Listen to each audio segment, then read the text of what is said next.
Hello students, now we have to talk about one-dimensional motion. So when a body moves along a straight line path, then its motion is said to be one-dimensional motion, or it is also called as rectilinear motion. Means the body will keep on moving straight. The body will keep on moving straight. There will be no sideways motion. There will be no sideways motion, or this is also called as there is no lateral motion. Then that type of motion is called as one dimensional motion.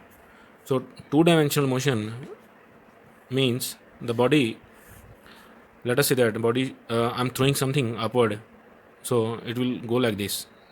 So this type of motion will be called as two dimensional motion, because at each and every point the body will keep on moving away from this point in the horizontal direction, and also its height is also varying. So this type of motion will be called as two dimensional motion. Or similarly, in three dimensional motion, or we can say that the motion of a body in space. So motion of a body in space means, for example, we can say that the motion of kite. So the kite, a flying kite, will move away from the person.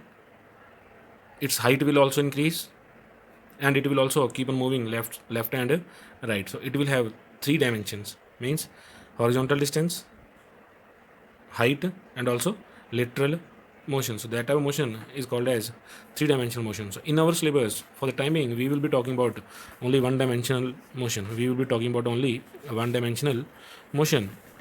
So this motion can be represented by a straight line that will be parallel to x-axis, that is parallel to x-axis. So here every point on this straight line will represent the position of the body at different time instants. Let us say that at time t is equal to 0, at time t is equal to 0 second, I am saying that the body is at its initial position, means I am saying that distance is 0.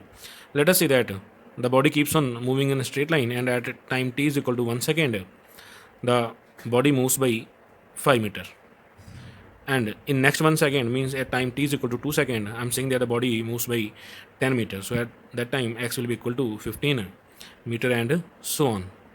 So the one dimensional motion can be represented by a straight line that will be parallel to the x-axis. Similarly, for a body falling downwards, at that time also we will represent that motion also by the line parallel to x-axis. So for that type of motion, means for a falling stone, we will once again state that, let us say that at time t is equal to 0, the highest point be at x equal to 0.